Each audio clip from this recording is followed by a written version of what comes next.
Selamat berjumpa lagi dengan Bu Ani, pembelajaran dengan melihat video pembelajaran mata pelajaran IPS.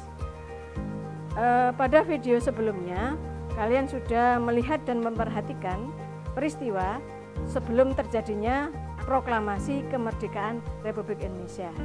Nah, kali ini tentang peristiwa yang berkaitan dengan menjelang dicetuskannya proklamasi kemerdekaan RI oleh tokoh-tokoh nasional. Nah, siapa saja tokoh-tokoh nasional itu nanti akan kalian lihat dalam video yang akan Ibu tayangkan berikut ini. Dan anak-anak, harapan Ibu bisa mencermati, bisa melihat, lebih baik lagi bisa mengambil sebuah hikmah yang tersimpan dalam peristiwa tersebut.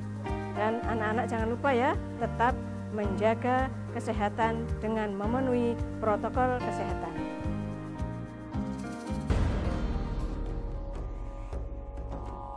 Kita kembali ke situasi di Indonesia di antara bulan Maret sampai dengan Agustus 1945 saat terbitnya Iwo Jima di bulan Maret. Jepang saat itu merasa terdesak dan tidak lagi mempertahankan kekuasaannya di daerah Asia dan Pasifik. Namun saat itu Jepang masih ingin tetap menduduki Indonesia. Maka melalui Jenderal Humarichi Harada mengumumkan dibentuknya suatu badan penyelidik usaha-usaha persiapan kemerdekaan Indonesia atau dikenal dengan BPUPKI pada tanggal 1 Maret 1945 yang beranggotakan 60 orang dengan ketuanya adalah Dr. Rajiman Widyo Diningrat. Anak-anakku sekalian, BPUPKI itu adalah lembaga yang dibentuk oleh Jepang. Sedangkan anggotanya adalah bangsa Indonesia. Bangsa Indonesia sendiri bermacam-macam latar belakangnya, baik itu latar belakang agama, sosial, budaya, adat, sukunya. Namun 60 orang dengan bermacam-macam seperti itu, mereka bisa duduk satu meja, musyawarah, mufakat untuk mencari jalan yang terbaik bagi kebutuhan atau bagi pembentukan negara kesatuan Republik Indonesia. Maka kita bisa melihat dan harus mengakui bahwasanya toleransi, saling menghargai, saling mengakui, saling menerima perbedaan antar suku, antar warga negara pada saat duduk di meja, identitas yang melibatkan individu dilepaskan. Maka semua yang dibawa adalah kepentingan negara, kepentingan bersama. Ini menunjukkan bahwa bangsa Indonesia itu memiliki karakter yang sudah melekat dan menjadi pribadi dari bangsa Indonesia.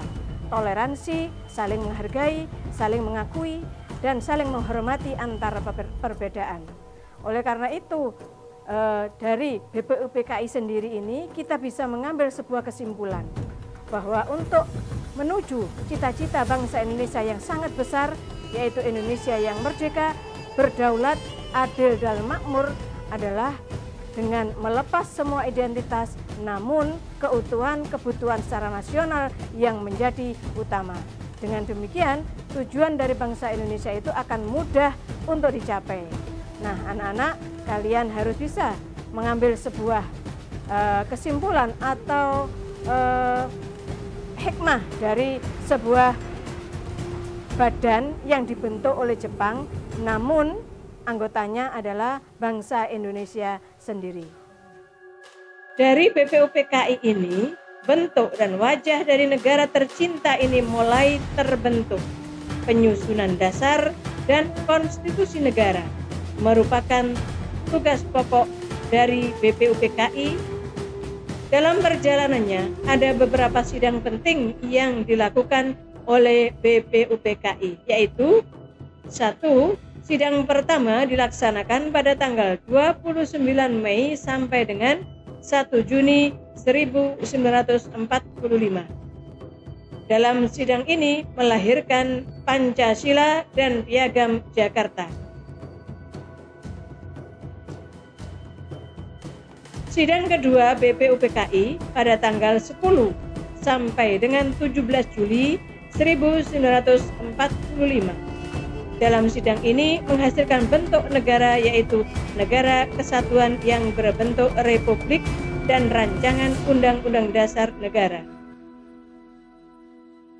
Bahwasanya lahirnya Pancasila itu adalah pada tanggal 1 Juni 1945 dan ini merupakan usulan dari Insinyur Soekarno dan disepakati oleh seluruh peserta rapat yang hadir pada saat itu. Pancasila merupakan dasar negara Indonesia yang diambil dari nilai-nilai luhur kepribadian bangsa yang ini akan menjadi dasar negara Indonesia dengan memberikan kesempatan kepada seluruh warga negara Indonesia untuk memeluk agama sesuai keyakinannya masing-masing. Itu untuk sila ke-1. Sila yang kedua adalah kemanusiaan yang adil dan beradab, bahwa bangsa Indonesia memang memiliki cita-cita yang luhur, yaitu hak dan kewajiban warga negara itu adalah sama. Persatuan Indonesia dengan mengembangkan rasa cinta tanah air yang diwujudkan dalam sikap dan perilaku dalam kehidupan sehari-hari. Mengutamakan musyawarah untuk mufakat adalah hal yang terpuji, yang merupakan cita-cita luhur dari bangsa Indonesia. Kemudian keadilan sosial bagi seluruh rakyat Indonesia adalah cita-cita bangsa Indonesia untuk memeratakan kehidupan yang sejahtera bagi seluruh rakyat Indonesia tanpa terkecuali.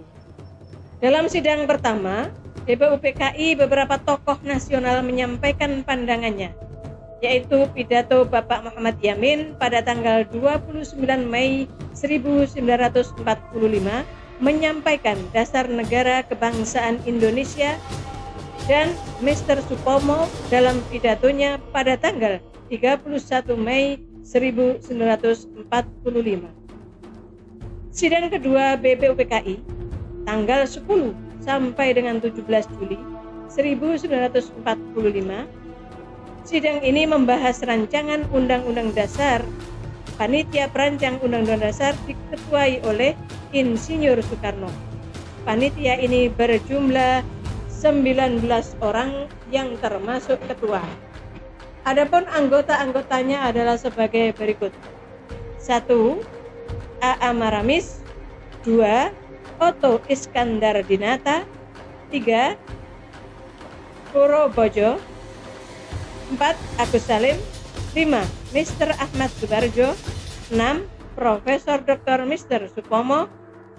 7. Mr. Maria Ulfa Supomo. 8. Kiai Haji Wahid Hashim. 9. Parada Harahap. 10. Mr. Aduhar Hari. 11. Mr. Susanto Trito Projo. 12. Mr. Sartono. 13. Mr. Wongso Negoro. 14. Waryuningrat. 15. Mr. R.P. Singgeh. 16. Tan Eng Hot. 17. Profesor Dr. P.A. Hussein Jaya Diningrat. 18. Dr. Sukiman. Dan hasilnya berupa 1. Pernyataan Indonesia Merdeka. 2. Pembukaan Undang-Undang Dasar diambil dari Piagam Jakarta. 3. Batang tubuh Undang-Undang Dasar. Sidang BPUPKI yang sudah dilakukan dengan beranggotakan 60 orang, ini ternyata masih ada atau masih dirasakan hasilnya belum efektif dan belum maksimal. Akhirnya berdasarkan musyawarah mufakat ditunjuklah 9 orang yang terkenal dengan Panitia 9. Nah, Panitia 9 inilah nanti yang akan merumuskan Undang-Undang Dasar Negara sebagai pedoman atau sebagai acuan dari bangsa Indonesia untuk merumuskan tujuan negara Indonesia. Nah, dari 9 orang anggota ini akhirnya sepakat menghasilkan sebuah piagam yang dinamakan dengan Piagam Jakarta atau terkenal dengan Jakarta Charter. Nah, anak-anak dari peristiwa Panitia 9 ini bisa diambil kesimpulan bahwasanya pada saat musyawarah mufakat itu kepentingan pribadi diletakkan terlebih dahulu, mengutamakan kepentingan bersama demi mewujudkan Indonesia semakin jaya dan semakin sejahtera.